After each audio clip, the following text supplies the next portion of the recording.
Assalomu alaykum, hurmatli kanalimiz obunachilari. Bugungi video obzorlarimizda Vibrakatog apparatimiz haqida gaplashamiz.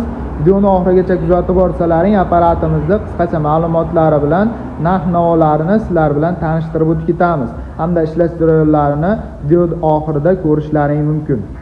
Klassik brendidan Vibrakatogimiz ikkita barabarli variantlarda bo'ladi. 2 tonna vibratsiya berib, trambovka qiladi. O'zini soft beslari 600 kg vesga ega bo'ladi. Suvli variantlarda xohlasalaring suvlaringni ulab qo'ysalaring, bu tomondan tushib turadi, changitmasdan vibratsiya berib trambovka qiladi.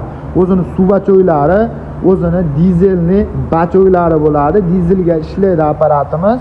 Skoroslariga keladigan bo'lsak, oldi-orqa quyon toshbaqa tezliklari mavjud.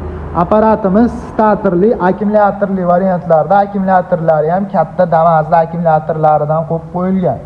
Kalitga zavat bo'ladi, yarim kalitga bemalol zavat qilib ishlataverasizlar, hamda tortib o'tatsalaring ham bo'laveradi. Apparatimizning narxiga keladigan bo'lsak, video tagida nomerlar mavjud. Bemalol aloqaga chiqib zakaz berishlaring mumkin. 12 ta viloyat bo'ylab dastavkalarini qilib beraveramiz. Oldi faralari, arqa faralari mavjud bo'ladi. Kechqurun, shomda ishlaydigan akalarimiz uchun juda ham yaxshi.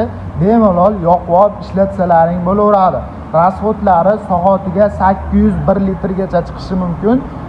Nagruzkaga tushadigan bo'lsa, apparatimizni arzon narxlarda kanalimiz obunachilari uchun qilib beraveramiz.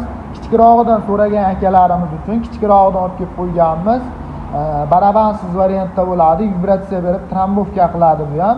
Mini vibratsiya trambovka apparatimiz 1,5 tonna vibratsiya kuchi mavjud bo'ladi. Bu ham suvli, faqat benzinli variantlarda bo'ladi, hamda tagi tovoqli variantlarda. Bu ham klassik brendidan.